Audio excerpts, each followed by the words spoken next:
Get directed, let's begin. Party on, party people, let me hear some noise. DC. Party over here, a party over there. Wave your hands in the air, shake the dairy, yeah. These three words mean you're getting busy. Whoop, there it is, hit me. Whoop, there it is. Whoop, there it is. Whoop, there it is. Whoop, there it is. Whoop, there it is. Whoop, there it is. Whoop, there it is. Upside down and inside out. I'm about to show all you folks what it's all about. Now it's time for it to get on the mic and make this party hot. I'm taking it back to the old school, cause I'm an old fool who's so cool. If you wanna get down, I'ma show you the way. There it is, let me hear you say. There it is, y'all. There it is. Louder. There it is, y'all. There it is. Louder. There it is, y'all. There it is. Louder. There it is, y'all. There it is. Woo. Shaka laka shaka laka shaka laka shaka. Woo. Shaka laka shaka laka shaka laka shaka. Woo. Shaka laka shaka laka shaka laka shaka. Woo. Shaka laka shaka laka shaka laka shaka. Point blank, gin and juice I drink and bent as I puff on dank. Rock the mic, I crave skin rip. Find a honey dip to dip it in. Slam dunk it, stick it, flip it and ride that B-double-O-T-Y, oh my. Ooh, that's it. Come on, whoop. There it is, I'm done. Whoop. Come on, whoop. There it is. Louder. Whoop. Give it to me. Whoop. Come on. Whoop. Get louder. Whoop. Let it hit. Whoop. Come on. Whoop. Yeah.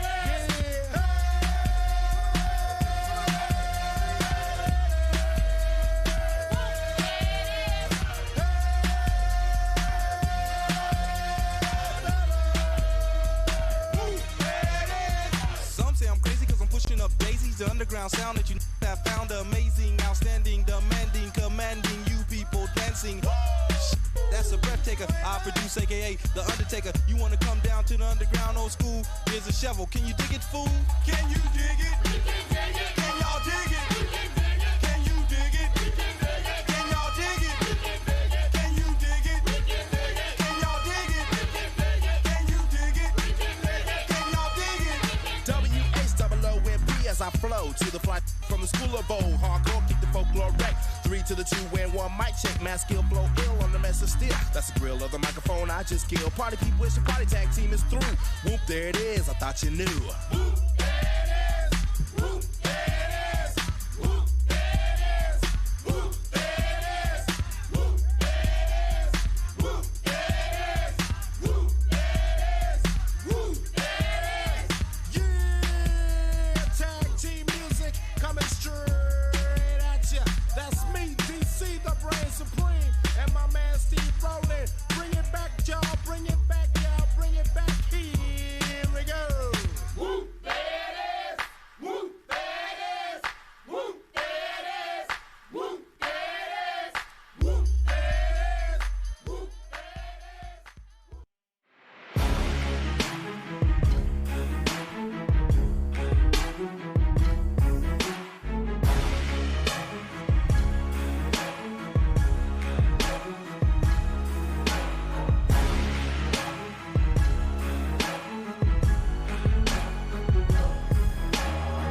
And now, The Morgan Thomas Show. Brought to you by Black's Tire Inc. Here we go. We are live. Another edition of the Morgan Thomas Show. Al, you're a little bit to the right. Let me move you over a little bit here.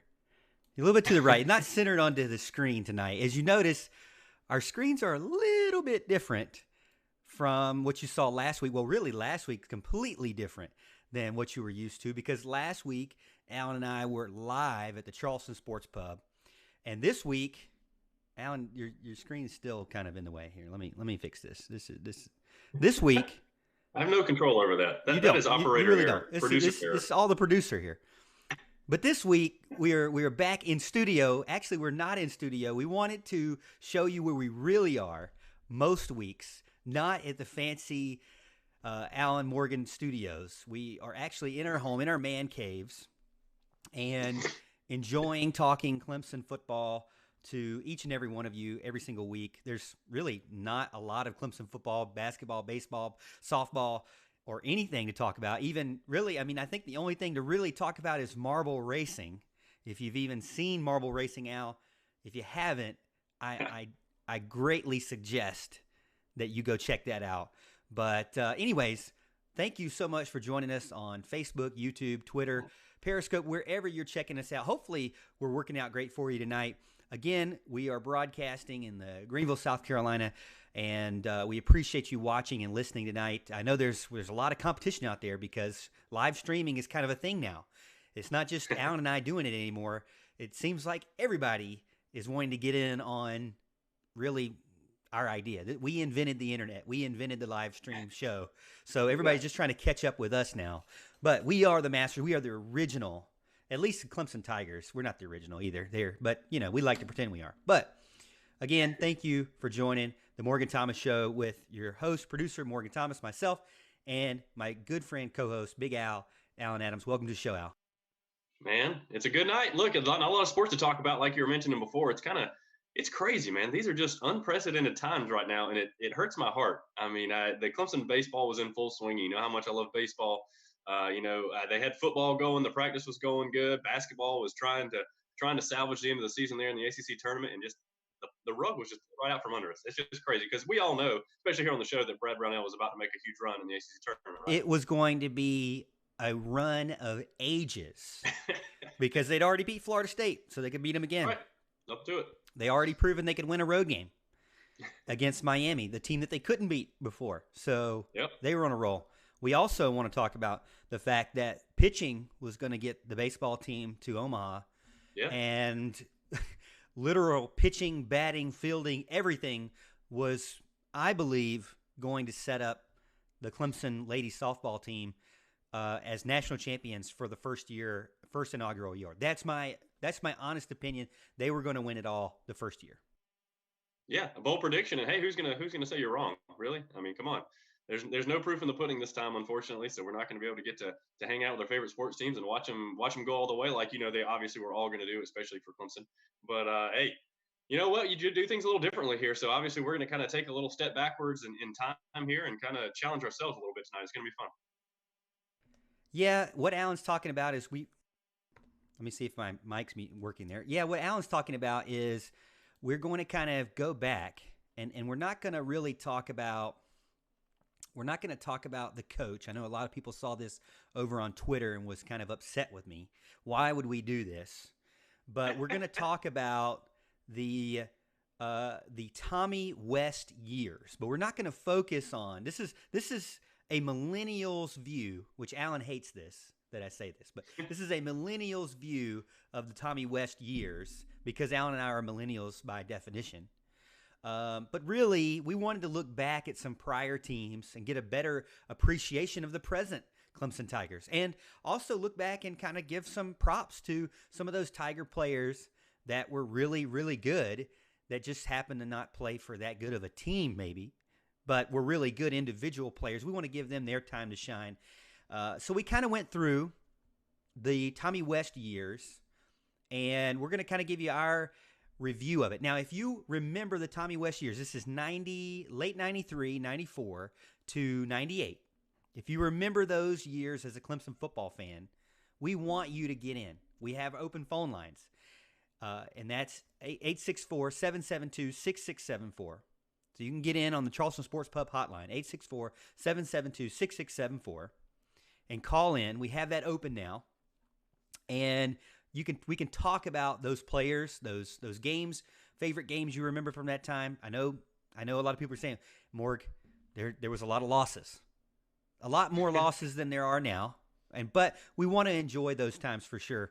But again, thank you so much for joining over on Facebook, YouTube, Periscope, wherever you're watching, and I want to let you know too, we don't have the green screens up because I wanted to kind of show you behind the scenes of what it really looks like, but also explain to you that we are at home too, and we're having to go through this as well. We're not able to go to a fancy studio. We didn't want to pretend like we were somewhere that you couldn't go.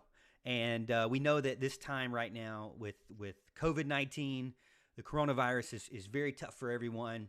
Don't know when it's going to actually come back. I'm starting to see, I keep up with Formula One now. I'm starting to see races are getting postponed out to now in June. and that is starting to make me kind of cringe. Yeah, absolutely. I can see that as well. I'm not into a Formula One, but I understand. I mean, it's just things are getting pushed farther and farther back. You keep hearing things are shutting down little by little. Even at work, it's happened. We've gone to kind of skeleton crews, working from home, that kind of thing. It's very different. And you're just kind of wondering, are we going to get to a full on shutdown and quarantine like, some of the other places around the world have? Yeah, it's pretty tough. But again, thank you for joining in. And let me tell you about our presenting sponsor. That's Black's Tire Inc. We have a ton of sponsors here that are privately owned, that are family owned, and we want to make sure we give them props as well for sponsoring this show and supporting us. We want to support them.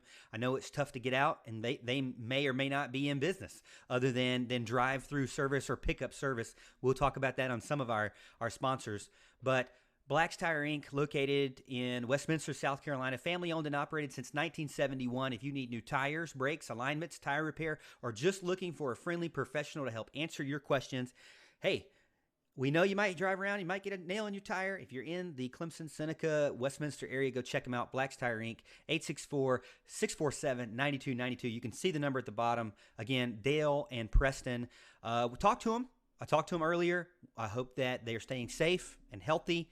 They seemed everybody was fine with their family for right now, and the business is obviously slowing down for most people.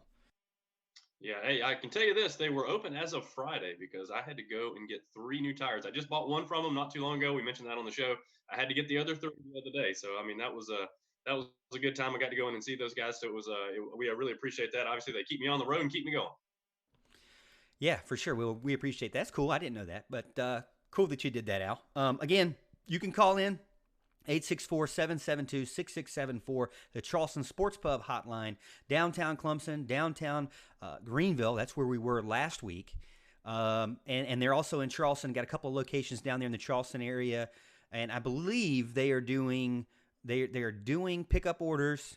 I don't think they can do any like in-restaurant orders, just like most restaurants around. But you can call in and get the pickup there. I believe in some locations he has delivery as well. So go check him out because they're still in business. They're still running. They're still running the restaurant right now. So if you're hungry, go check them out. That's an option there for you. Charleston Sports Pub. Al, what was your thoughts about the Charleston Sports Pub show? I felt like it was pretty good. I don't know if you got to see it over and you're watching the show now. Let us know what you thought.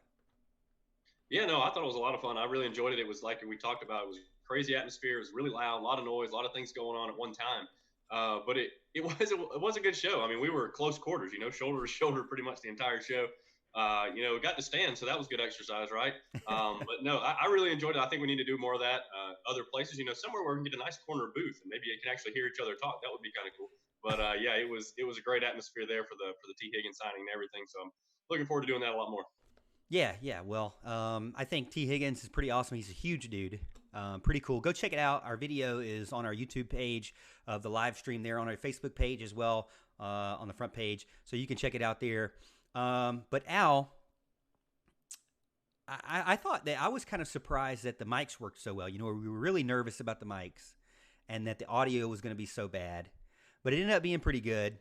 Hopefully, we can, like you said, find another corner that's maybe not as loud. But that place was rocking. I did not realize, I know this is crazy to say this, but I actually didn't realize it was like St. Patrick's Day and also T. Higgins signing, because I was like, why are all these Clemson fans wearing orange or wearing green? And so it kind of threw me off there. But the party was rocking, and at least that was like the last time they were allowed to have parties there. Yeah, a big shout out to my folks who came to check us out, and I don't think they really realized what they were in for. I saw they were in earlier. I hope they're still in and able to hear the shout out. But they were sitting, I don't know, what were they, 20 feet away from us at a table having some supper, and yeah, I don't think they heard a word we were saying. They were able to see us over there goofing off a little bit, but anyways, regardless, really appreciate the support. Love you guys very much. Thank you for coming. Yeah, appreciate anybody watching the show as well. I know we had, back and forth. I had a ton of people watching. I am getting ready to go share the show over in TigerNet. That's one of our favorite places. Big board over there. All right, so that's shared up there. Go figure. You have like the weirdest thumbnail that pops up. My face is like, I love YouTube for that. for giving me the weirdest thumbnail possible. But so hopefully people still look at it, or maybe that's why they click on it, because I look like ridiculous there. But Sure. Anyway, so we're gonna get to the nitty gritty here. Got about 8 people watching over on YouTube. Let's see what we got as far as chat goes. Clemson Carson's like, wow, no green screen. Yep. You know, this is real life right here. Randy's saying, what impact do we think that this is going to have? Does the postseason being canceled have on Clemson basketball? And then we got some people saying Clemson baseball was looking really good, and then Rick gets in, says the IOC, I guess that's the Olympic Committee, postponing the Olympics, and do we worry that that's going to trickle into college football? Well, so let's answer those questions real quick, because this is kind of a variety show. We do have what we're going to actually talk about, but I want to get the fans in too, because, you know, there's really not much to talk about other than this. But so for me, Al, with the fact that Formula One is something that's like a March to November sport, and the fact that they are now not even going to race until June, and you're starting to worry about the Summer Olympics. I mean, especially with the fact that spring practice is cut short, I'm concerned for not only college football, but I'm concerned for the NFL. I'm worried that these games that we thought we were going to get to see in August, you know, may not happen. And the fact being that from what I'm reading, and I don't know if you guys are reading the same thing, it's not that quarantining or social distancing is going to stop it. It's just going to kind of spread it out for a longer period so that the hospitals don't get overrun. And so if it's not going to really stop it, then we're all going to get sick anyways. And if that's going to happen, they're definitely not going to have 80,000 fans in a stadium. Yeah, no, I really don't even want to broach the subject of college football not being here. That would be the final blow. That would be the knockout punch for sure from Tyson and I can't handle that right now. There's too much other stuff going on. And yeah, I think one of the other questions was something about how is it going to affect Clemson basketball. That's an interesting question. Oh, we're not going to have the answer to that. I don't think anybody has the answer to that right now, but I'm sure the NCAA is looking over some stuff. You know, the conferences are probably talking to them, and coaches and ADs are talking to them about, hey, you know, are these people going to get another season of eligibility? You know, are they going to be able to carry over, that kind of thing? I don't think it's going to happen with the winter sports, but I think it's a possibility with the spring sports. So we'll see how that goes. Yeah, I don't even want to talk about it, to be honest with you.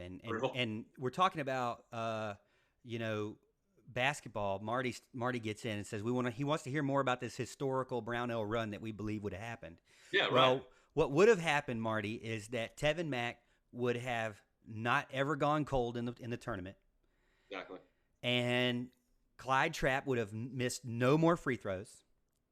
True. And Trey Jemison would have turned into a blocking machine down low that also rebounded every ball, no matter how far away from the rim. Right. That's what would have happened. Yeah, and I mean, of course, you know, Coach Brownell would have been the brilliant X's and O's coach we all know he is, and he would have schemed up just what we needed to go all the way. And because it's the postseason, which we didn't even get to talk about this, because it's the postseason, Nick Honor would have been point guard, would have been dominating Bulldog style down low. I mean, if they allowed Braden Galloway to play in the postseason now, why would they not allow Nick Honor to play in the postseason of basketball? I know that they wouldn't have done that. I know it's still technically the same season, the same year. I get it, but it would have that's the way my dreamland would have worked out. And at the same time, again, Clemson softball would have went all the way and won every game. Yeah, that's fair. Hey, I agree with all those points. As a matter of fact, we do have a good following over here on Facebook. We got about 34 over here right now. I'm trying to. Dad gets in and says, "Old man is getting tech savvy. He's got us on the big screen." I mean, what better way to watch than hooking us up to the big screen, right? And Nick Cullen gets in and says, "Hey, Clemson is undefeated since the first round of the ACC championship." And he's 100% right. Yeah, right. I agree totally. It's what we're trying to spout on the show. I mean, just get with it, because Clemson was on a historic run to go to the championship game in baseball, softball, basketball, all the same year, and it would have been amazing.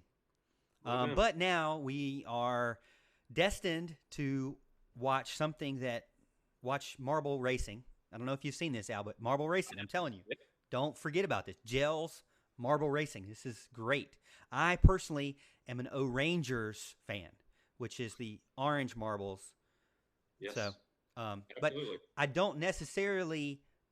don't dislike Oceanic, the blue one, but normally O-Rangers is easier for me to see in the cluster of marbles as they're racing down a hill. So, but again, another crazy thing for me, for those wrestling fans out there, those 1 or 1.5 wrestling fans that watch this show, the WrestleMania for this year, normally 80, 90,000 fans out, is going to be held, I believe, with no fans. Yeah. Which to me, I just say postpone that, because it's such a big event. It's just like basketball. Just like I told you in basketball, they should have postponed March Madness. It would have been ridiculous to watch that with no fans. Same thing with WrestleMania. Now, I like these little Monday Night Raws and Friday Night SmackDowns and Wednesday Night Dynamites that are like no fans there. I like that. That's cool. I'm okay with that. But WrestleMania, you want to see like hundreds of thousands of fans there. And it's the same thing with Clemson football. I would not really, even though I'd love to watch Clemson football, I don't know if I would necessarily want to watch Clemson football with no fans in the stands.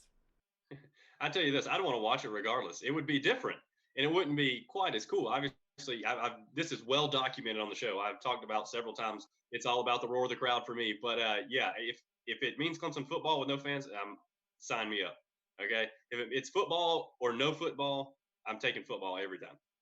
Okay, yeah, I mean, I'll tell you, I say all that, but I watched one of the games from the 90s that we're going to get ready to talk about. And I literally got like amped when one of the players ran out. We'll talk about it. But when Horn ran a punt return back on the Gamecocks, I got amped. And when Antoine, gosh, I'm just like drawing a blank on these names here. But Wyatt, Antoine Edwards did a pick six against the Gamecocks in like 97, 98. I jumped out of my chair, man. Now, this is like an old game, but it does get me a little amped. Yeah, sure. No, there's some good environments back then, some great games. Heck, even in the down years, there were some good games for sure. So I didn't actually get to go back and look at any of those specific games and watch the film. I'm gonna have to do that afterwards if they're so good. But yeah, I got a lot of good stuff. It's really cool being able to go back and learn about an era that you were alive for. But let's be real, we weren't super fans back then. Okay, I'm pretty sure you were actually more from your dad, probably a diehard than I was back in the day. I'm sure me and my dad went to some games, but I'm not entirely sure how many games we went to back then. But Dad's going to have to get in and help me out here, because I honestly don't remember going to all the games, until I like graduated high school, and I was at almost like every one of them. But I think I remember telling you when we were doing research for this show, going back and looking at all these players, even though I was alive for it and probably watching on TV, I'm sure I remember two players from this era, only two.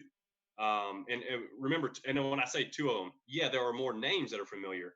But as far as me actually watching them play, I only remember Travis Zachary and Keith Adams. So it was kind of interesting to realize how much I didn't know about this era going back. Yeah, and I'm over here messing with the brightness, trying to get the screen off my face. I didn't realize just how much my screen shined on my face here, making me like really, really white. Got to have a better makeup artist. I don't need any. Yeah, I need more makeup on. Got to call my makeup artist here. But yeah, I mean, I didn't realize. So my dad had season tickets for a long time. My grandfather had season tickets, and then he kind of kept them in a roundabout way. We won't talk about that on air. But my dad had them. He no longer has them. He gave them up. But my dad had the tickets, and I remember Tommy West in this, and that's why we wanted to talk about Tommy West years, in the sense that we remember this time frame, but I don't necessarily remember what players, while I was there. I know that I was in the stands for, say, Brian Dawkins, but I don't necessarily remember, like saying, "Oh, that was Brian Dawkins on the field." You know what I mean? Like, I know that I was there for September 10th, 1994, Clemson versus NC State, and they lost 29-12 because my uncle took me. I remember that game, and I remember because it was like one of the first games I stayed the entire time. But it was crazy to me as I was growing up because I was like, why did I stay at that game? We lost. Like that, if any games to leave, you leave the losing one, right? But I was always one to try to kind of like you. I would stay at the game as long as possible. Right.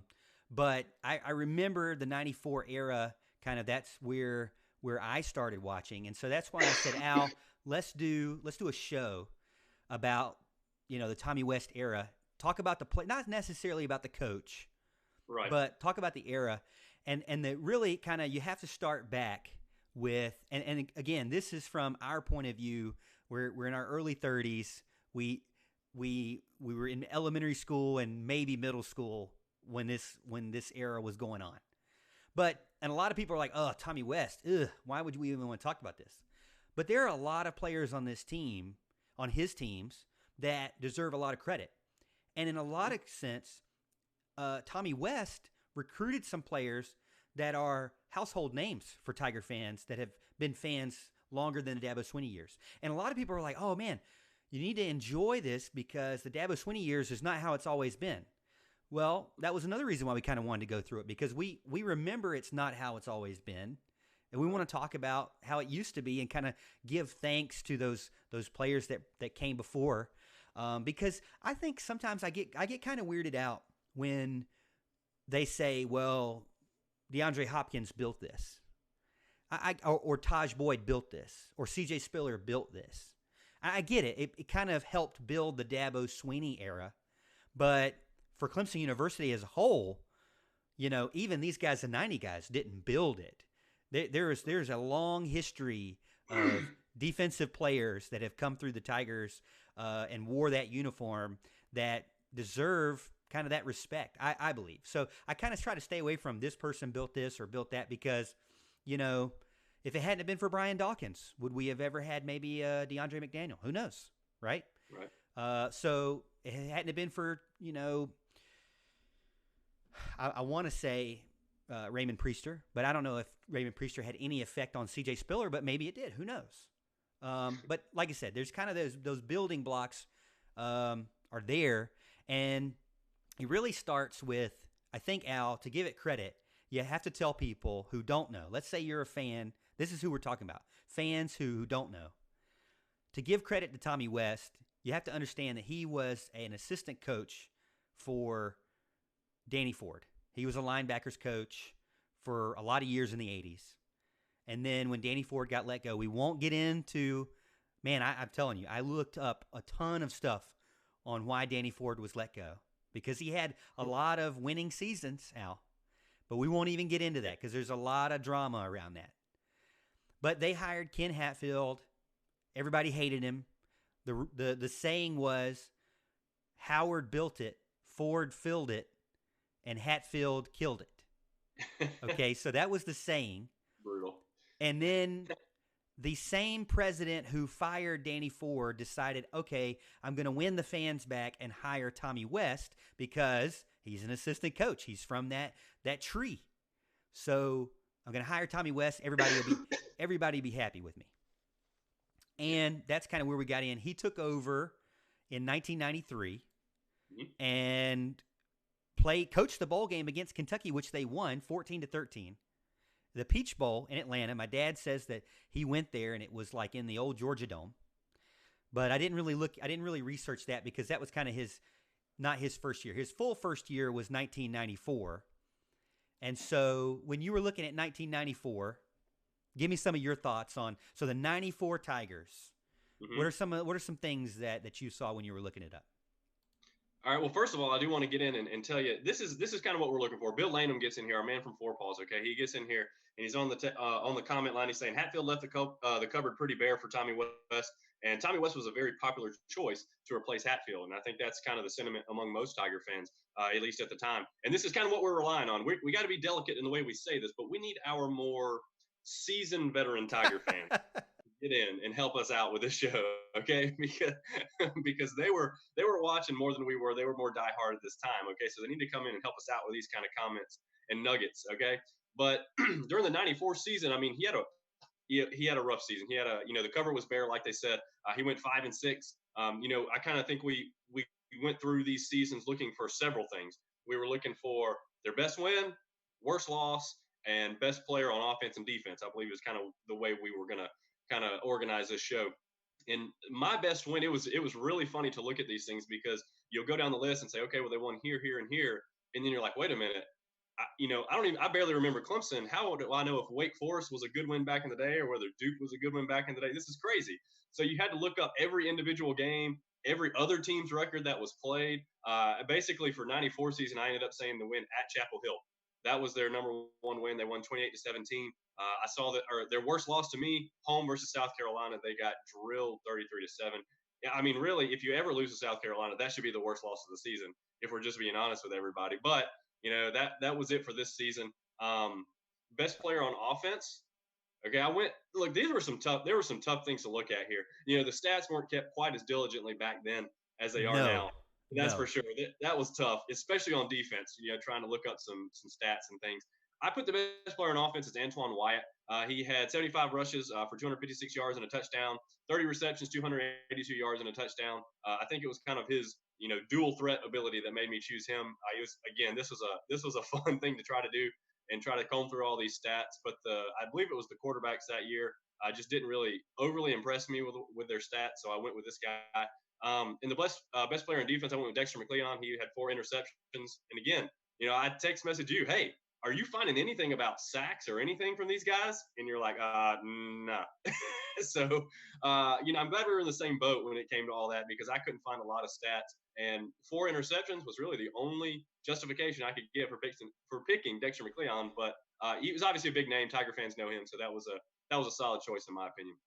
Well, in my research, my scientific Googling, if you will, Clemson University has some of these PDFs. Now, nothing is like, there's no box scores. It's hard to find box scores for these games.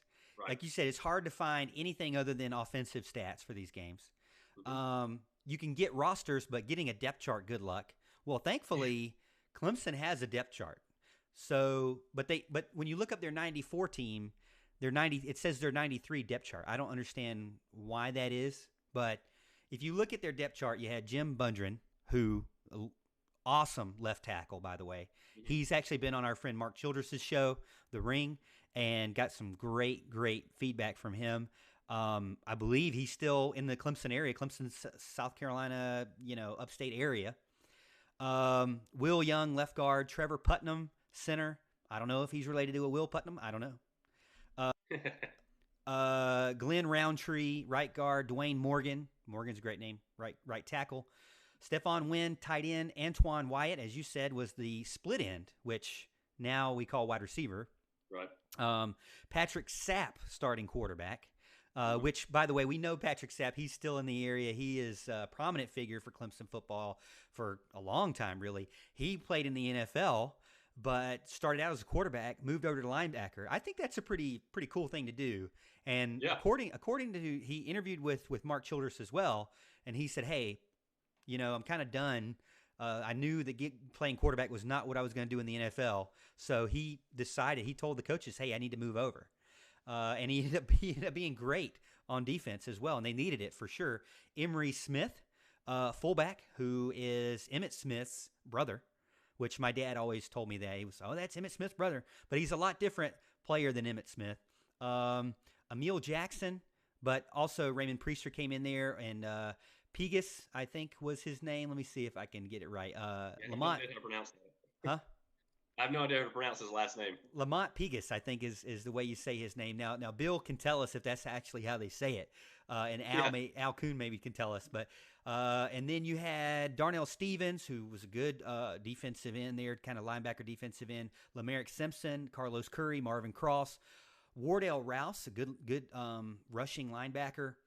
Mike Barber, guy played a ton in the NFL, inside linebacker. Tim Jones, Andy Ford, and Peter Ford, both twins, played in the secondary, which I thought that was always cool, man. Play with your twin brother, that'd be awesome.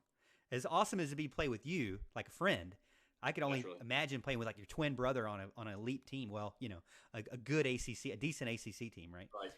Brian Dawkins, as we all know. I mean, everybody's going to say Brian Dawkins, which I'm surprised that you didn't say Brian Dawkins and Lamont Evans there. Now, some of these players, I think, like I said, this is the 93 depth chart. There's some of these players that came in that were freshmen during that year and were getting redshirted. So for me, I kind of, when you go back to players, I don't know if I put like an offensive player. I started with best player overall for that year. And for me, I agreed with you 110%. Dexter McCleon, I was going to put Brian Dawkins, but he had an even better year his senior year. So we're going to hold off on Brian Dawkins. I'm going to go ahead and give you a peek behind the curtain on my notes there. But Dexter McCleon played in the NFL. This is a guy that I had his rookie card for the Rams, but did not know that he played for Clemson until I did some research. Like I remember playing with him on Madden, but I didn't really know he was a Clemson guy. But that's kind of cool. 4 interceptions, played 521 snaps. So that was my best player. Best offensive player, Al, I'm gonna give it to you. I'll say Wyatt. I don't know. I mean, maybe you could say Patrick Sapp or Nealon Green. Nealon Green was a great quarterback for Clemson. He wasn't, a Deshaun Watson by any means. But if you go watch this guy, he had some good highlight film. He was a great scrambler. A lot of people like to talk about Woody Dantzler. Nealon Green had some skills too. Maybe we should have brought him on the show or something. Maybe we should have brought these guys on the show. But Nealon Green had some skills, so let's give him some props. But Dexter McCleon for me, best win. Again, I agree with you. North Carolina. That's a tombstone game, Al. Number 19, a road game. They brought a tombstone back. Not only that, that was against Mac Brown, brother. Yeah. Mac Brown had some good teams back then. So that's against Mac Brown. And we're going to have to be playing Mac Brown, probably ranked teams again. So we might have some more Mac Brown Tar Heel. So it'll be interesting. We could easily have a tombstone from Mac Brown in 1994 and a tombstone from Mac Brown in 2020. Yeah. Or maybe 2021 because this year's postponed. I don't know. I hate that I just put that in the universe. Get the heck out of here. Can you just end the show? Just end it. And by the way, Bill gets in and says you pronounce it Puggeese. Puggeese. Puggeese. Well, that's what I said. Yeah, somehow I doubt that. But worst loss, and you're going to see a kind of a repeat of this, but any loss to South Carolina is the worst loss. Yeah. Especially when you're an average team, especially in this case, because what I noticed, Al, is in these 90s years, these late 90s years, those games were like, you go to a bowl game or not. It's like 2 5-5 average teams duking it out to win the 6th game to get to the CarQuest Bowl. Now, here's the deal. So it was a home loss. That makes it bad. South Carolina won 33-7. Okay. Now, Steve Tannehill, according to my dad, danced on the tiger paw in the middle of the field. Now, that is just disgraceful. I mean, just the worst. Way worse than anything Christian Wilkins has ever done on camera. All right? But then Brad Scott was the head coach, too, which makes it weird. Right. So Tommy West, Brad Scott were like duking it out during this time. I remember that. I remember when they hired Brad Scott, and I'm like, Tommy Bowden hires Brad Scott? What? He's the other coach. Like, the Gamecocks didn't even want him. Now, fast forward 20 years and how awesome it was to have him and how much he has helped Dabo Swinney build the program and helped Jeff Scott become who he is. So, thank you, Tommy Bowden, for bringing him on, I guess. But that another thing. So when I was looking up this game, Al, South Carolina fans were commenting on the YouTube channel. Mm-hmm. Now, you know how we have so many like great games that we talk about. We've had like top 5 all-time games, right? Right. This win over Clemson as 2 5-5 teams is like one of their top great games of all time because when they won this game, they went to the CarQuest Bowl and beat West Virginia, and it was their first bowl win. Solid. So So you gotta say that's the worst loss because you helped Carolina go to a bowl, and not only that, win their first bowl, and it was Steve Tannehill who disgraced it. But anyways, we could talk about this all day because that is the worst loss. And man, I know my friend Stephen Forster is a big Carolina fan. His favorite Carolina player is Tannehill. And I always wondered, like, why Tannehill? There's so many other better players. But now I get it. The mullet, the dancing, the cheering on the Tiger Paw. I get it, you know. But anyways, another cool note I want to tell you about 94 before we move on. 94, this was very weird. So the first game of the season was against Furman, which was Bobby Johnson, who was the defensive coordinator for the Tigers the year before in 93. Yep. So that was weird. The second game was against Mike O'Kane, the quarterback for the Tigers in the 74, 75, 76 against NC State. He was the coach of NC State Wolfpack. And he beat Furman. He lost to Mike O'Kane. And Mike O'Kane would eventually, when Tommy Bowden come around, you remember his name, he was the offensive coordinator. So for a time being there. So just interesting, those first two games out the hat. Not only do you have to try to fill the expectations of being Danny Ford, but then you have to turn around and beat two or play against two people who have Clemson ties, that very close Clemson ties, you know. So very interesting there. Let's check in with chat and see if anybody has anything from there. Marty's still the only chat room we have, or chat person on there. Get in on the chat over on YouTube or Twitter, wherever you're watching. Again, we're talking about the late 94 to 98, the Tommy West years, and interesting millennial facts that we have that we've Googled here. What you got over on Facebook, Al? Actually, I got somebody getting in over here. Hold on just one second. I got Chris in here. Chris says, he lives in Pendleton. It's his first time watching, so we want to appreciate or thank him for the support. We appreciate you watching with us. He gets in, and this is going to be, I'm going to throw you a curveball here, okay? This is going to be kind of tough, especially as little as we know this era. He says, who are your top three Clemson wide receivers of this era? All right, and I'm going to go out on a limb, okay, and tell you I'm going to guess Tony Horn, number one, Antoine Wyatt, maybe number two. And I'm kind of debating right now between Brian Wofford and Kenya Crooks as my number three. I'm going to go with Wofford off the top of my head because I think I picked him actually later down this list as one of my best offensive players for one season. So that's kind of who I'm going to put out there as my three wide receivers. The guys that know more about this, Bill, get in. Tell us the three best wide receivers of this era, okay? And tell me if I'm just way off or what we need to be doing differently and who I need to be focusing on more, because I don't remember a lot of receivers. Heck, there wasn't a lot of receiving going on, if we're just being truthful back then. A lot of rushing plays. So I'm going to go – I think that's how I'm going to do it. I'm going to go Horn, I'm going to go Wyatt, and I'm going to go Wofford. Yeah, I think that I'm not going to do Horn first. I would probably do I would say Crooks, excuse me.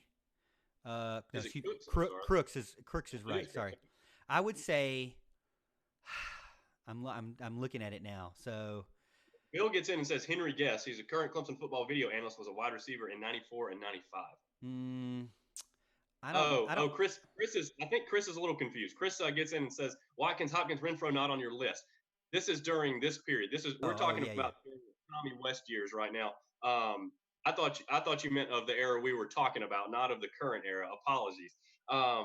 Actually, I would put Crooks first, okay, and then Wofford, and then Horn. That's what I would do. Okay. Yeah, that's what I would do. Crooks, Wofford, Horn, in that order.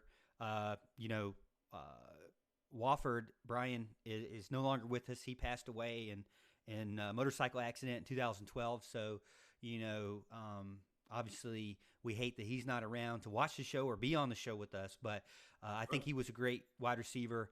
Horn obviously played in the NFL with the Rams as a punt returner. So great there. And then, I would say, the Crooks was a guy that my dad thought that was like the number one guy. I mean, he was kind of the split end guy. He was kind of him and Horn would play, the same position, kind of like a Higgins-Ross type thing. But yeah, again, we're not necessarily talking about the current wide receivers. Now, I'll tell you though, Al, this is a great plug here because if you go over to our YouTube page, you can see over on the Morgan Thomas Show on our YouTube channel, there is a top 5 list. Alan and I did a couple of months ago, top 5 all-time Clemson wide receivers. So if you want to know exactly what our picks were, go check out our YouTube channel and subscribe for us, and you can see the video there. We appreciate that, any support there. But great question, though, because this group, I'll tell you, it's hard about the wide receivers because this group, and I text this to you, in 94, the leading receiver had Antoine Wyatt, 30 receptions. Kenya Crooks, 21 receptions. Mm-hmm. This past season, Justin Ross had 66 receptions. T. Higgins had 59. Mari Rogers had 30 and didn't play like 1 or 2 games. So, these guys would have been like 4th and 5th receivers on the team for this new, as far as receptions go. Now, as far as talent, we have no idea. I would never compare Crooks to a Ross. I don't know. But, I mean, I would assume that these guys are better. These are, this is times where you're getting better recruits from all over the country. So I would assume they're better than these guys, but I don't know. It's hard. I don't like to evaluate, in that sense, if they're better or not. It was easier for us when we did the top 5 because I tried to keep it within the same. This is like 20 years ago, so it's hard. The football games were completely different. One thing that was interesting for me when I'm watching these games, did you watch any of these games on YouTube? No, I mentioned that earlier. I wasn't able to get to any of those, but I'm going to go back because now I have to see how ridiculous everything I said was. Okay, so I have to go back and look at some of this film and do some more analysis and be like, yeah, whoa, way off, big time. And I do want to throw a simple note out there, by the way, for all our listeners out there. We're 45 minutes into the show right now, and I do want it noted, okay, that your humble producer was worried, okay, that we would not get an hour in tonight, that it may be a half an hour show. And I told him, I said, like, Morgan, look, I have a feeling, and I don't know why, but I have a feeling that we're going to be able to get an hour out of tonight. I mean, we're not even on season 2 yet, people, okay? This is fantastic stuff. I had that hunch, and sometimes you just go on a hunch, and here we are, almost 45 minutes in. I think we're going to make an hour. So good job, Morgan. I appreciate your efforts. I was trying to push it, and I kind of overdid it. I'm sorry. I apologize. Thank you for hanging with us. Most of this will be deleted if you want to listen to the podcast. Let's move on to chapter 2, season 2 of the Tommy West era. Better season because he was 61st in the nation after season 1, 94. 5-6, didn't go to a bowl game, had some great players. Now, you say the cupboard was empty, but still had Brian Dawkins, still had Dexter McLean, still had Nealon Green, still had Patrick Sapp, still had Priester, Pegues. I mean, he had Tony Horn. I mean, he's got these guys. So, I'm just saying. I mean, I know. You're not saying, you're just saying. I'm not just saying, I'm just JSing. But follow it up with the 95 season. They went 8-4 and didn't have that good of a bowl game. We'll talk about that later. But 27th overall at the end of the year. For me, I'll lead it off, Al. Yep. Best player. I didn't give him the best player his junior year. I'm going to give him the best player his senior year. Do I think it had anything to do with Tommy West? I don't think so. But Brian Dawkins, 6 interceptions, 724 snaps for the Tigers.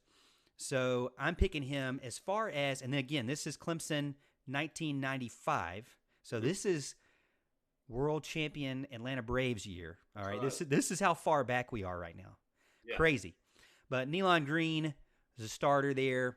Raymond Priester had a great year, over 1,300 yards rushing, almost 1,400 yards from scrimmage total. Emery Smith had a great year rushing. Dawkins, Evans, and the Ford brothers, Patrick Sapp, Andre Carter, Dexter McLeon, all guys still on the team there. When I'm looking at the roster, let's look over at ClemsonTigers.com. The depth chart got Bundren, left tackle, Will Young, left guard, Trevor Putnam, center, Glenn Roundtree, right guard, Dwayne Morgan, right tackle, Lamont Hall. Lamont Hall is a tight end that went to the NFL, so big-time tight end guy right there.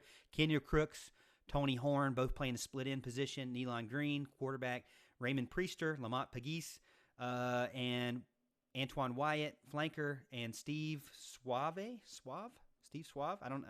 Place kicker. Suave sounded a lot cooler. I mean, it's like Joe Dierte. Let's go with Suave. And then on defense, you had Patrick Sapp, Lamerick Simpson, Carlos Curry, Marvin Cross, Lamont Evans, Mond Wilson, Ande McCrory, excuse me, Dexter McLeon, Brian Dawkins, Andre Carter, Andre Humphrey, and Kevin Laird. Kevin Laird, I believe, went in the NFL as well as a punter. So just throwing that out there. A lot of guys on here give some props to for going to the NFL and playing a lot, really. So definitely a team, like I said, we want to give props to these guys because they played in a Tiger uniform. For me, though, that year, McLeon had a good year. I believe this was nope, next year. Okay, I'm going to hold off. I got another player that I want to talk about real bad, but next year. And then as far as best win is the opposite of best loss from last year, or worst loss, excuse me. South Carolina, they beat South Carolina 38-17. Steve Tannehill wanted to win so bad because it would have been 3 out of 4 years that he beat the Tigers. However, the Tigers ended up beating him on his senior year, and he finished that game with the towel over his head in just total embarrassment for not beating the Tigers. And I thought that was a fitting end to him because the sense that, he's a sad guy with a towel over his head like Cam Newton over here after the previous year dancing on the tiger paw. I thought that was a fitting end for him. This also, Al, special note, was the first year that Panthers also played in Death Valley. So at the Hill end zone was a Clemson painting, or for the end zone. And on the other end zone next to West End Zone was the Panthers painting. So you had Clemson and the Panthers on the same field. So as you're watching these games, you like they score a touchdown and it's like a Panthers helmet logo in the corner. So it's kind of interesting to see that scoring, and then it's like Carolina blue and black, And the worst loss for me is the Syracuse game, that bowl game that I was talking about. Yeah. That was against Donovan McNabb in the Gator Bowl. Mm-hmm. It was pouring down rain. They lost 41-0. McNabb threw for 309 yards and 3 touchdowns in the pouring rain against them. Yeah. And this was after, I believe, the Tigers won 5 games in a row, go to the bowl game and just get destroyed. And I'm thinking that is a stinger for sure. Yeah, and look, I don't know whether I was, checking out the comments over here or whether you pulled a Morgan and didn't actually get to it, but did you say your best player on offense? My best player on offense, I didn't really do that. I didn't really do that. On defense, I said Brian Dawkins. Right. So that would stand to reason that you would also have an offensive player, right? On offense, I guess I will give it to. Okay. Uh-oh. I'm trying not to give it to the same person twice. This is my. See, I didn't follow those rules. Okay. Okay. All right. Well, I'm going to give it to Nealon Green because Raymond Priester had a great year. Don't get me wrong. I'm going to give it to Priester next year in the 96 year. But Nealon Green, like I said, when you watch this guy, he's not a bad player. He was electric, could use his feet a lot, wasn't afraid to run with the ball, and could throw it down the field. Now, was he, super accurate? Deshaun Watson, Trevor Lawrence accurate? I don't know. But, and he was playing on a team that just basically liked to line up in the I formation and run every time. So that's another problem he had, is that I'm just thinking as I'm watching this guy, man, it would be nice to have him with Chad Morris, because I think it would have been nice to see Nealon Green in a spread offense. Yeah, definitely. And I had their best win actually that year at Georgia Tech. They won 24-3. I kind of looked at, opposing teams' records and whether it was on the road or at home, that kind of thing. And so I came up with that Georgia Tech that year. Look, Georgia Tech didn't have a great record that year. They had a winning record, but they lost to some really good teams. They lost to number 17 Arizona, number 16 Virginia, number 1 FSU, all on the road, and they lost to Georgia. Okay, and they beat number 17 at the time, Maryland. So they had some tough losses to some really good teams, but so they were a pretty solid team. And they Tigers got a 24-3 victory on the road there, so that was their best win in my opinion. Worst loss, I'm right on board with you. Syracuse, when they got blown out in the bowl game. I mean, goodness gracious, you lose 41-0, that's your worst loss. Best player on offense, I actually again went with Antoine Wyatt. He had 45 receptions for 683 yards, and then he had I think he had 5 rushes for 34 yards. He had 5 touchdowns, so he was a solid overall player. Again, I'm pretty sure I wasn't impressed enough with Nealon Green's quarterback numbers to give him kind of the go there. So, and I mean, look, it's a no-brainer. Brian Dawkins was the guy on defense that year, 6 interceptions and a touchdown. You definitely gave the best defensive player to him that year. I want to say I wrote a note somewhere about Nealon Green's quarterback stats, but I may have taken it. I may have taken it off. But You got to anyways, give him some props. Look, he's mentioned down here somewhere in my notes down here. So we'll get to him. But for this year, I got Antoine Wyatt as offense and Brian Dawkins defense. Well, okay, I like that. No, so I wouldn't have ever picked Georgia Tech game, so I'm glad that you picked that as the best game. I think that was, I think that was a good win for them there. So 95. Not a bad year, like I said. They got to a bowl game. Really, 8-5 was the best that Tommy West was able to put together. Or excuse me, 8-4 was the best that Tommy West was able to put together. For me, though, best win, way better. I mean, I don't see how you could not play. Put the win against South Carolina there. You got to go watch these games, Al. So if you go to Tiger TV on YouTube, he has from the 90s. He's posted with no commercials. Replays from 4 or 5 games every year. So it's pretty cool. Right. It's pretty cool to see. I didn't see any from 98 though. I don't know why. Maybe it's just that bad of a year. But again, like I said, this time Clemson Tigers go into a bowl game. They get destroyed, but around the same time, Atlanta Braves are winning the World Series. So everything's all good for me. I remember as a kid, this was kind of around the time I started remembering players more, but I still, for whatever reason, I know I went to these games with my dad. I do not remember Brian Dawkins actually playing on the field and being "Ooh, that's him," But I know when I got watching the NFL, I was like, "Oh man, that's the guy who played for Clemson. That's awesome on the Eagles," Go figure, he was drafted in the 2nd round, so you don't have to be a first rounder to be 16-year Pro Bowl. Hall of Famer, Right. You could get picked anywhere. But got anything more for 95? I'm good with 95. I think I didn't pick South Carolina, by the way, because they were 4-6 that year. So yeah, I was trying to give more credit. They were 4-6, Al, because Clemson gave them the 6. All right, That's so true. just give them that. But just for math, they were below 500 before that. All right. Well, I'll allow it this time. But before we get into 96 and kind of the latter part of the episode, I wanted to tell you, Al, about Tiger Sports Shop. Tiger Sports Shop is still open. In case you're wondering, tigersports.com. You can get it online, but also Tiger Sports in downtown Clemson or on Tiger Boulevard in Clemson. They will bring it out to you. So if you find something you want online and you really like it and you want it to actually have it during this time, they are still open. They will deliver it to your car in the parking lot. All right, so just keep that in mind. And again, another local business owner, Julie and Sean, there both trying to make it through these times, just like everybody else trying to make it through. So we support them and they support us, so we appreciate them. We recommend that you go there because, hey, I'm wearing clothes from there. Alan is as well. And again, we don't just dress for success on this show. We TS for success. That's Tiger Sports for success. Yeah, they do a great job there. Look, if anybody's going to get through this, any of the clothing markets out there, it's definitely going to be Tiger Sports Shop. As we know, they're the biggest and baddest in downtown Clemson and on US 123.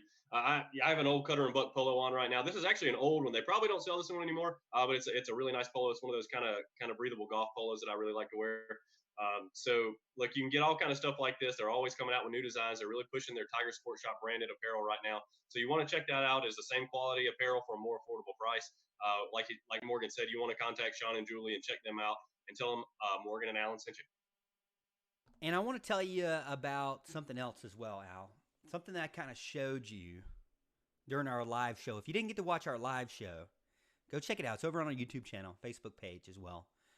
But this bad boy I got in the mail. I want to show this off again. If y'all can check this out. Yeah, please do. This is, and oh man, I don't even have my ring on. Okay, so it's... You need my ring? I have mine on. Yeah, show your ring to the screen there, my friend. Oh, so gosh. it is just like the Allen's blurry version there. All right, Yeah. you can take it down. You can take down. But No, again, I don't know why you're like covering up my screen here. Let me fix that. Get it. Alan's like overlapping me. Apologize for that graphic error there. But so this ring plaque is a handcrafted original molding of the ring faced bezel of the iconic Clemson University ring, molded out of cold cast resin, about 3.5 pounds, this bad boy, and designed specifically to meet the Clemson University Alumni Association's standards. And a portion of your proceeds, or the proceeds when you purchase one of these bad boys, goes back to the university. It's made in the USA, and you can hang it up on the wall. You see it comes like where you can hang it, or it works great if you want to sit it on a bookshelf. But man, this thing is so nice. You can get it in gold.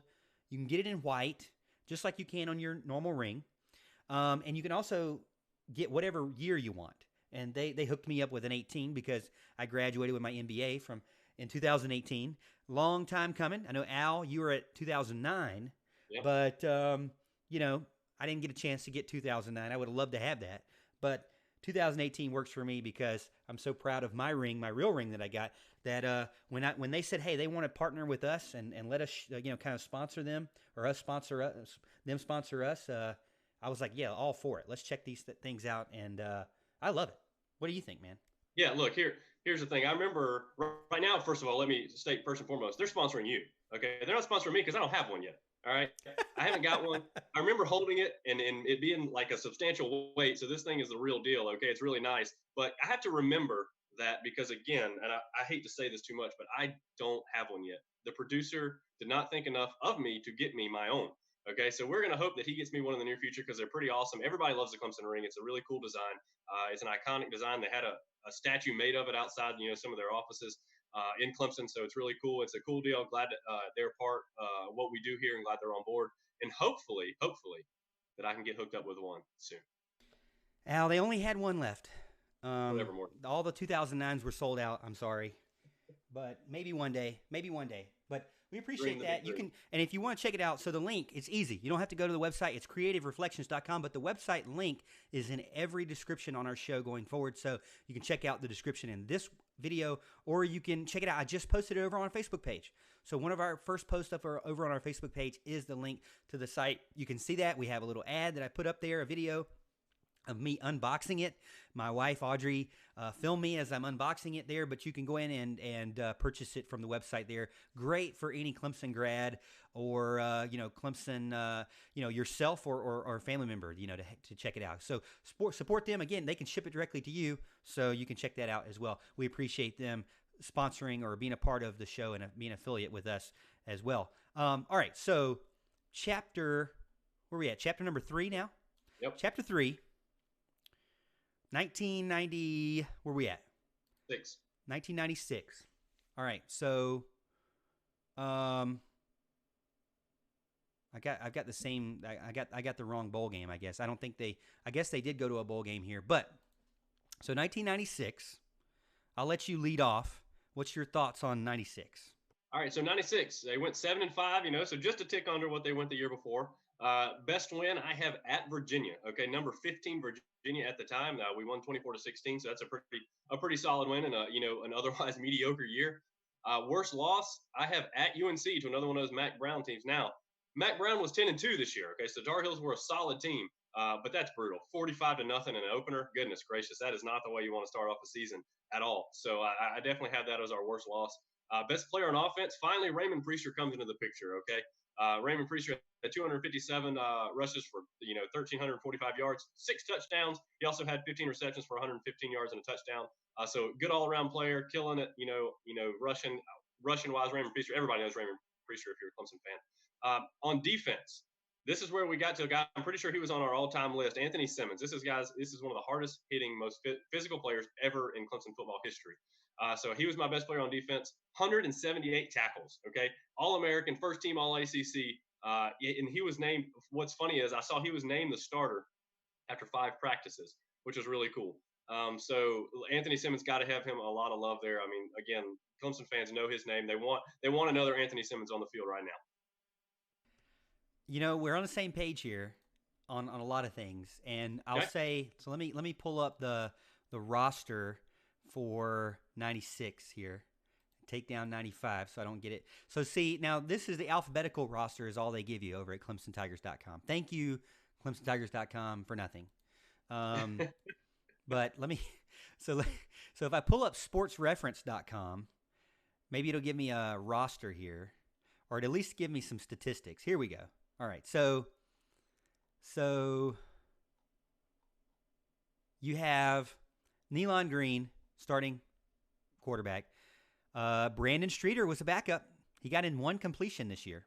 We'll talk more about Brandon coming up. Raymond Priester, Emery Smith. Let's see. Joe Woods, Kenya Crooks, Lamont Hall, Jim Bundren. We talked about him a lot. Matt Butler, Holland Postel, Glenn Roundtree, another guy continuing to start year over year. Jamie Trimble, Trevor Price, defensive lineman. That's a big-time guy we've talked about in the past, Al. Raymond White, Brett Williams, Lorenzo Brommel, guy who played a lot in the NFL, transferred from a junior college. Howard Bartley, Adrian Dingle, a great linebacker for Clemson. Anthony Simmons, again, we'll talk about him. Mon Wilson, Raheem Abdullah, another guy played in the NFL.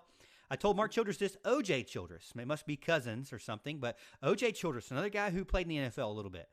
Antoine Edwards, obviously great cornerback, one of the best cornerbacks ever to play for Clemson.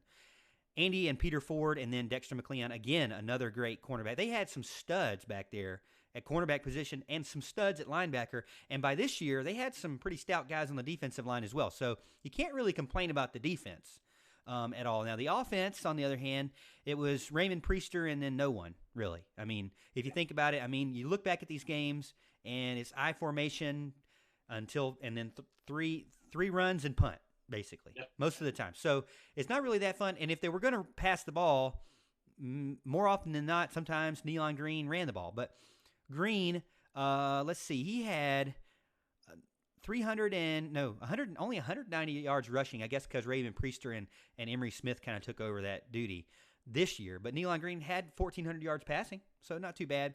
Only 8 touchdowns and 8 interceptions, so nothing compared to what you would see nowadays with the Lawrences, Watsons, Boyds era. It's completely different teams, you know, it's completely different offensive schemes for sure. But for 96, let me pull up the schedule. Let me pull up the schedule here real quick and give you 96. So again, that to start the season off with a 45-0 loss at an away game at Tar Heels, that's a tough one. I actually didn't have that one as the worst loss. It's back and forth with that team that I hate, that everybody hates. But the road win against Virginia is the best win. That's another tombstone game. So you got 2 tombstone. Really, I think the Tommy West era had 3 tombstones that are on campus right now. So much respect for that. You go by there, you see those games, and you're like, I don't know anything about those games. Well, now you might know a little bit more about it. They beat Virginia on the road, number 15 in the nation. And it was the only thing that I think that was important for me and you was that it was the Barber brothers. Tiki Barber was running back. Rondé Barber was a defensive back. And we went up there and beat them. The Tigers went up there and beat them. So number 15 goes down in the best win of 96.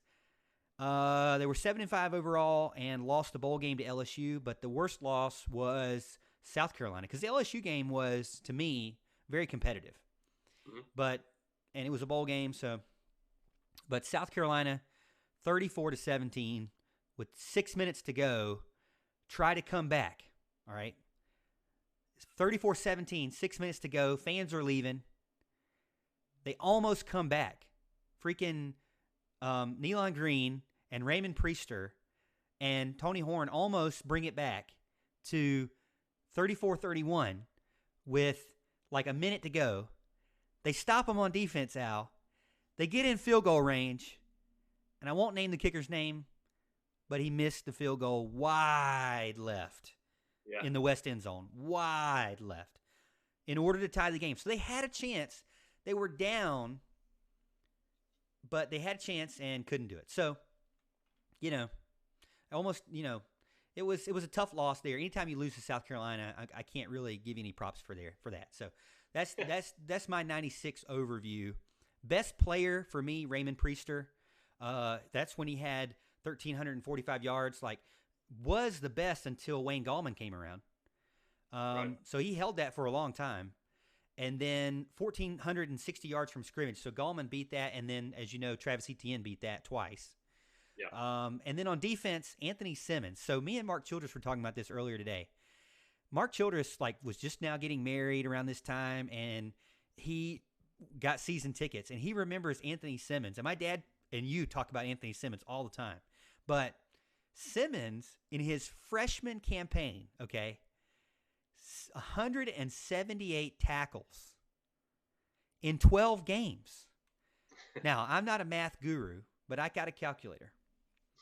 And if you do 178 divided by 12, Al, can you do that from in your head? No, I can't. Yeah, I'm sure you can. You're just not wanting to say that. But 14.8 tackles per game. My goodness, for a freshman to do 14, I mean, he's just a tackling freaking machine. I know. It's crazy. At that Those numbers point. are insane. All right, so that's 97. That's 96. What do you have for 97? 97. Okay. Hey, same year, 7-5. Okay. Another 7-5 year. It's like we're talking about the Tommy Bowden era here. So best win at South Carolina. Look, anytime you can win at South Carolina, it's a good thing, especially when you beat them 47-21. That's a good thing. Gamecocks actually weren't as bad a team as their record showed that year. They had several losses to some ranked opponents. So I thought that was the best win definitely that year. Worst loss, home versus Virginia, 21-7. Virginia was not a real good team that year. We didn't have a ton of atrocious losses that year. I don't recall when I was looking through this list, but Virginia was kind of a middle of the road kind of team, a little bit below average. So you don't ever want to lose at home, especially not by a couple touchdowns. The best player on offense. All right, I think you're gonna like this. Okay, just because. All right, I had a debate here, but I'm gonna give it to Nealon Green. Okay, his stats were much better this year. He had 180 passes for 2,200 yards, a little over 2,200 yards, 16 touchdowns, 9 interceptions. His touchdown to interception ratio was not good in a couple of the previous years, which is one of the reasons I did not give him kind of the go ahead there. My kind of honorable mention there was Tony Horn. He had a good year at wide receiver, 70 receptions, 907 yards, 8 touchdowns. Okay, so that was a really big year for wide receiver back then for sure. Best player on defense, again, I had Anthony Simmons as my guy. He had 158 tackles, 25 tackles for loss, 8 sacks, first team All-American. That was his 3rd consecutive year as first team All-American, drafted 15th overall by the Seattle Seahawks. Anthony Simmons, again, one of my favorite linebackers, one of the guys I wish we had on the team now. He's just a crazy hard hitter. Love the aggressiveness, love those kind of guys. So hopefully we can get another one like that soon. Yeah, I mean, great player. But they had a lot of really good linebackers. I mean, Raheem Abdullah played in the NFL. As we said, Simmons, first-round draft pick. And then you've got, Childress also played in the NFL. So, also in 97, Lorenzo Brommel, junior college transfer, played 1 year, 7 years in the NFL. So, and then you had Trevor Price, I believe back in 96, played 14 years in the NFL. So you got it's not like it is nowadays, kind of spoiled when you have like 3 first-rounders, or you're going to get 2 first-rounders. I remember as a kid, Al, it was like a dream to get a first-rounder. I mean, Sure. You weren't going to get one every single year like you kind of are now. It's a little bit spoiled in a lot of sense. I wonder how my daughter or our daughters are going to act or react. I hope they don't have like this privileged Alabama feeling like we've always been the best, because it hasn't always been that way. Gone through some ups and downs for sure. Some controversy, some drama, some good times, some bad times, some sad times. But again, we're at 97, right? So this is the second to last year for him. 7-5, lost to Auburn in the Peach Bowl, 13 Auburn. I had Anthony Simmons as the best player. He had 158 tackles that year. So, amazing player as well. Another, 12 games. I'm going to do the math for you again. 158, 12, so 13.1 tackles per game. I mean, it's ridiculous. Even for nowadays standards, it's ridiculous. And then offense, you talked about Tony Horn. I mean, in that day and age, to have somebody when you're normally not getting more than 30 receptions in a year to go then get 70, more than Justin Ross this year, and have 900 yards. Now he didn't get That's a lot of receptions to get that many yards. I would hope that he would have probably maybe had more yards, but 13 yards is decent for sure with 8 touchdowns. So great player for the Tigers. And then, like I said, he was a good punt returner for the Rams. I think he played for the Rams for 3 years. So props to Tony Horn there. Props to Anthony Simmons. I believe this was his last year. Simmons decided not to play as a senior and go to the NFL, which, I mean, he was a first-round draft pick. But best win for me, again, it all revolves around South Carolina back in these days. No wonder we were so, big on the rivalry. It seems like the rivalry's kind of died down a lot over I don't really know why it's died down. Typically, it usually dies down when a team loses 1 or 2 or 6. But I'm not really sure, Maybe that's the reason. But right back then in the late 90s, it was back and forth. Like I said, they were up 14-3, and the crowd was rocking in Willie. All right, crowd was freaking rocking, and I believe the Tigers. So I watched this. So Brian Wofford gets a quick touchdown. Tony Horn, the next series, gets a punt return touchdown.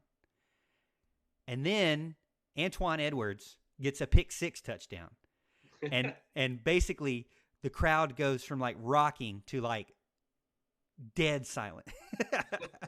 So 3 huge plays back to back each series was pretty awesome there. Raymond Priester had a good game. Nealon Green had a great game. Just a ton of great plays. And you just go watch that. The 97 Clemson Carolina game, really fun to watch. For worst loss for me, I actually put 2 because if you look at them, Al, and you watch that Carolina game, they talk about it. They lost to Florida State, a top 10 team, by a touchdown. Right. They then lost to North Carolina, another top 10 team at the time, by a touchdown. So who knows, man? 1 touchdown difference could have changed 1997 completely. That could have been maybe a 10-win team. You never know. That could have been a turning point. That could have been more years for Tommy West, because I believe he did get an extension. From the notes I have, I believe he got an extension after this year, but it was renegotiated to where his buyout would be lower. So they gave him an extension, but made his buyout lower. So then it was kind of like, well, if you're not good in 98, we'll cut you, which we'll talk about 98 in a second. But before we get to 98, Al, tell us about our final sponsor, and that is Heating Cooling Services, Inc. Yeah, so Heating Cooling Services, Inc. is going to get us for segment number 3, quote-unquote segment number 3, right? So they are family-owned and operated, serving Anderson County and surrounding areas since 1980. Heating Cooling Services, Inc. is your residential and commercial comfort expert. Anything from preventative maintenance of your home HVAC system to overhauling a commercial chiller and anything between. If you want to breathe easier and be nice and cool in your home or business this summer, give Heating Cooling Services, Inc. a call. You're going to want to talk to Jason or Mark. Their number is 864-224-7655. Again, that number is 864-224-7655. Again, speak with Mark or Jason Trammell. They will take good care of you. Look, like I said, they worked on my air, and it's been going strong ever since. And they will take care of you. They're good people, do good work, known them a long time. So give them a shout. Make sure you tell them Alan Morgan sent you. All right. So last year, man, last year of Tommy West. How are we ever going to stretch this past 30 minutes? I don't know. But this was a bad year. Yeah. This is a year you lose your job over.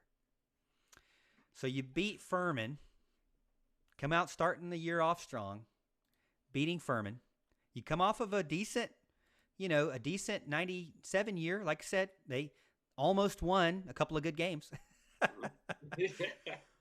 But had a conference record of 1-7, only beating Maryland.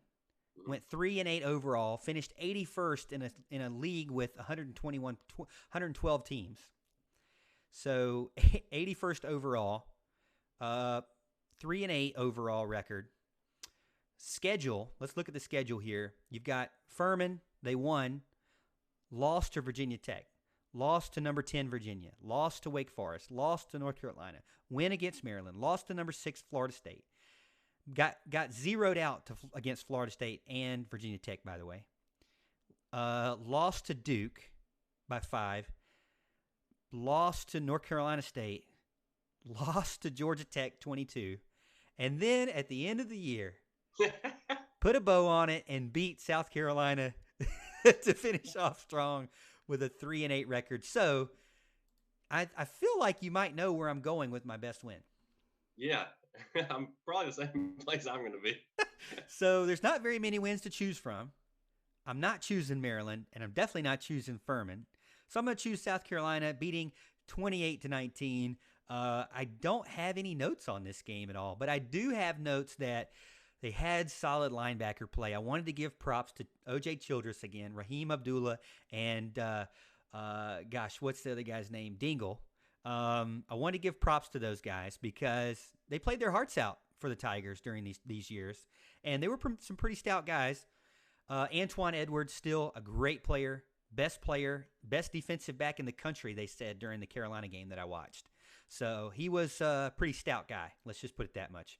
As far as offense, Brandon Streeter, and he'll make fun of himself if you talk to him. Brandon Streeter, 13 touchdowns, 14 interceptions.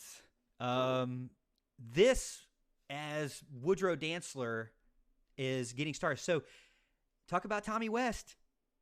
He recruited Woody Dantzler. Guess who else he recruited? Rod Gardner. Yeah. The Catch, too. He recruited those two guys. Yep. They came to Clemson in part because of Tommy West, which is crazy to say. Anthony Simmons, they were talking about. I mean, these guys that started in 95, freshmen, 95, 96, 97, that's Tommy West guys that ended up going on into the pros. So a lot of guys to give some props to. Travis Zachary comes around this time, but doesn't have – I don't think Travis Zachary ends up being near as good as a Priester was. But definitely a serviceable running back for sure. 4 yards average. And he could catch the ball too out of the backfield. 9.6 yards per reception there. But Antoine Edwards is who I'm giving as my overall defensive player. Offense, I really didn't put this, but I'm going to put Wofford in this case because he was really, I feel like, their best wide receiver at that time. Mal Lawyer was good too. But I'm going to give it to Wofford. Did you give us a worse loss there that year? So worst loss, I did not, but I read an article. So you can't find articles about this stuff. Really, if you look on ESPN, box scores don't really start till 2003. So it's crazy you got these videos. Thank goodness for Tiger TV on YouTube. But worst loss, Virginia Tech. I found an article from 98 from a Virginia Tech writer.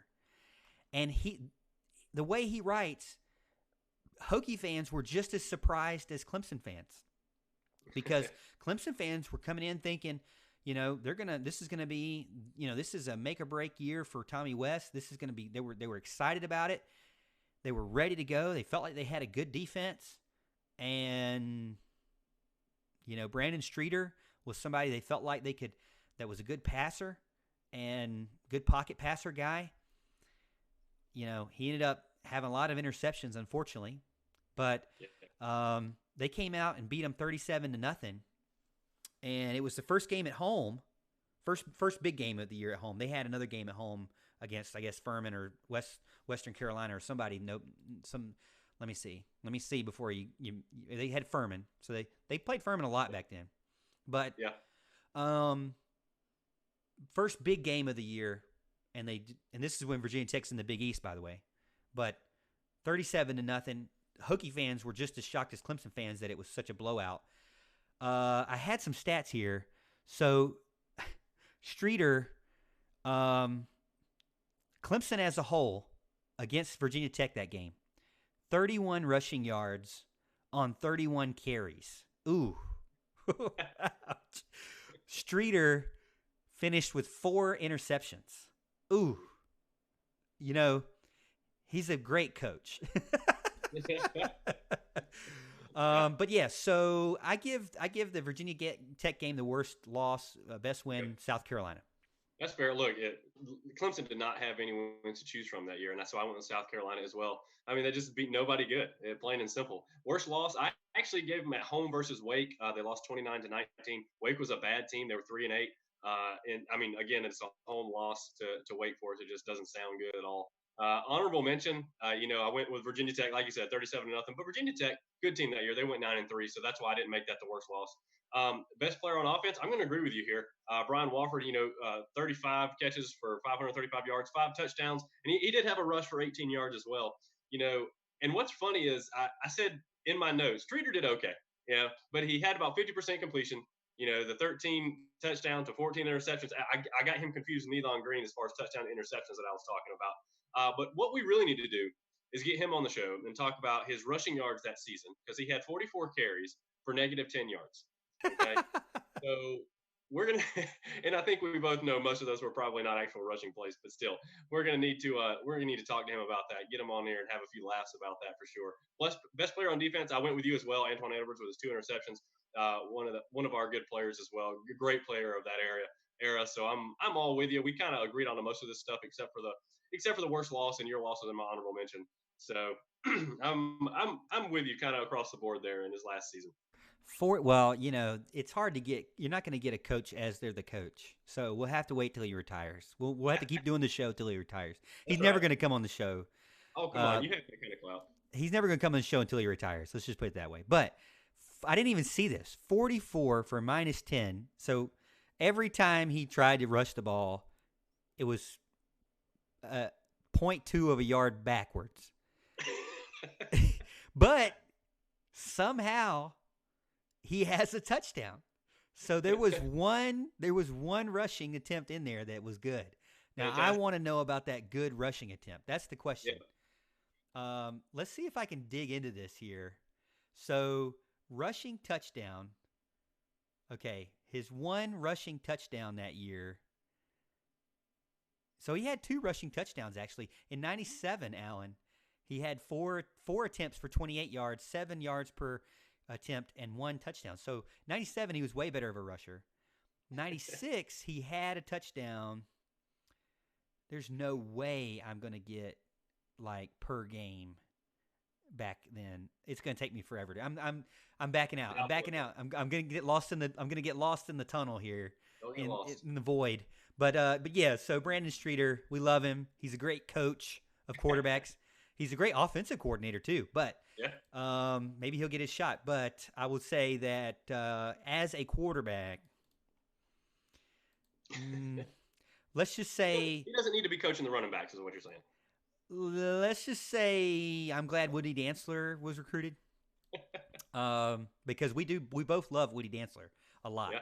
So again, 1998, another year that the Braves were doing good. Yeah. But I believe they lost to the Yankees that year. So unfortunately, I think that was the year that they finally ticked off David Justice and he left too, or maybe something like that. But anyway, so that's pretty much it. That's the end of the Tommy West era. So one final note, Tommy West era, unless you have some too, but final note for me is, as I'm watching the Carolina game in 98, I hear the fact that the ESPN guys intro the game, and they said, we need to talk about the head coaches because there's some controversy or there's some drama going on because Clemson fired head coach Tommy West on Wednesday. And I'm like, okay, well, who's the interim coach? No, he's at the top of the hill rubbing the rock, about to run down the hill, Al. He got fired on Wednesday, and they let him coach on Saturday. And I asked Mark Childress about this. I said, do you remember this? Like, when do you ever keep working right after being fired? And Mark was like, he didn't feel like it was a big deal back then.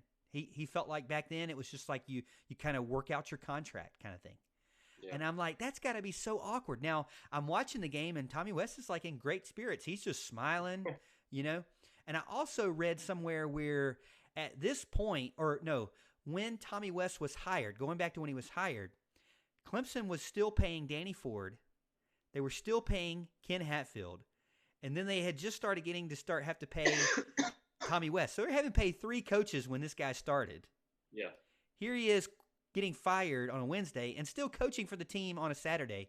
And Tim Beret had a comment about him that I read somewhere, and he said that Tommy West was one of the guys that wanted the Clemson job more than anything. He loved Clemson. He loved the area. So much respect for Tommy West. I know a lot of people are kind of wishy-washy on him. Some people love him. Some people hate him. But, I mean, I think he did the best he could do.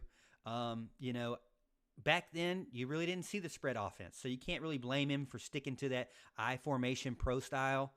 But he could recruit. He recruited some pretty good players. Just couldn't put it all together on the field. Like I said, some of the big games that were close were, you know, he lost.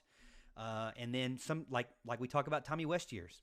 Some of those games that you're like, man, why did he lose to this team? They lost to him. So just very interesting. Still back in those years where it was very, very important to win against South Carolina. And he seemed to, you know, kind of do that every other year. It was back then, the joke was the away team will win. No matter what, because it was always the away team in the Carolina-Clemson game that would win the game. But anyways, so I thought it was interesting that he kept playing. Another interesting note, Brad Scott was the coach for the Gamecocks. He got fired after that game too. so now Brad Scott ended up becoming the coach for the tight ends of Clemson the very next year. And then I believe Tommy West went on to be a coordinator for Memphis. And then was the head coach for Memphis and like brought him to 6 bowl games in a row, I believe. So he did well for Memphis there. But that's all I got for 98 and Tommy West. Yeah, I mean, a lot of people give Tommy West a lot of flack. You know, you should have seen some of the faces that when I was telling some people what we were talking about this week. And I got to tell you, when I was going through and looking at everything, it's like, look, it wasn't really as bad as everybody thought. It was one bad year, really. It was one bad year in mediocrity. Okay, and we've had plenty of that over the years. It's just bad when you're comparing it to the Danny Fords and the Dabo Sweeneys. You know, it's just bad for him that he came a couple of coaches right after Danny Ford. You know, he had that first year, rebuilding year, 5-6. Okay, no big deal. You know, and then his problem was he made the jump from 5-6 to 8-4. Okay, and that's a pretty solid season. But then he went 7-5, and then he went 7-5 again, and then he had the disastrous season at 3-8. Okay, you get that acclimation period where people give you a year or two to kind of get going. But he went on a slow downward trend and then dropped off the face of the cliff. And the problem was he hadn't built up any real collateral to, you know, to get him anywhere, to kind of hold him over and kind of, you know, let him have another year and see if he could get back on track. And so they just kind of, you know, parted ways and went on to the next guy. So, look, it's kind of, I don't think everything is as bad as everybody makes it seem with Tommy West, but it obviously was not where they wanted it to be. And hey, we're in much greener pastures right now. So I will take it and run with it, what we got going on. Yeah, you got to give some love to those guys. Again, I'm just going to kind of scrub through some names here. Dexter McCleon, Emery Smith, Nealon Green, Brian Dawkins, you know, Antoine Edwards, Raymond Priester, Anthony Simmons, you know, gosh, Brian Walford, Tony Horn, Raymond Priester, you know, just give them some much respect. O.J. Childress, Raheem Abdullah, Adrian Dingle, Wardell Rouse, Darnell Stevens, Mike Barber, Brian Dawkins, Lamont Evans, Patrick Sapp, Trevor Price, you know, Lorenzo Brommel. I just want to give some love to these guys. Jim Bundren, Lamont Hall, and that's really. I mean, I got all kinds of guys that were great contributors for Clemson and the Tigers during the mid to late '90s. I don't know who we're going to do next, Al, or what we're going to do next. Yeah. Because it's kind of tough to try to think of anything to talk about during this difficult time of quarantine and social distancing. But I hope you and your family stay safe, and also the viewers stay safe and healthy as well. Absolutely. 100% agree. First of all, just a note here. Did we make it to an hour? Just curious. No reason. I think we got enough for the podcast. Yeah. Just enough for the podcast. Wanted to make sure. You know, I wanted to make sure I squeak it out. I think your dad's asleep on the couch. Let's just put it that way. I feel quite sure he was asleep over 5 minutes ago. Well, hey, we hope you enjoyed watching and listening this extended show of the Tommy West Millennials view on the Tommy West era. But we enjoyed it because there are a lot of great players that we want to give our love and respect to. Great Tiger players out there. We hope you go enjoy watching them. Check them out. There's a ton of games from the 90s over on YouTube. Ton of good games. Now, like I said, They weren't national champions. But there's some good, exciting games out there to kind of get you by while there's absolutely nothing other than marble racing on right now. But check us out, The Morgan Thomas Show, Facebook, YouTube, Twitter, Periscope, the Roar's website, anywhere you listen to podcasts. That's it for this week. I am your host and producer, Morgan Thomas. And I'm your co-host, Alan Adams. And as always, Tiger fans, we'll see you at the top of the hill.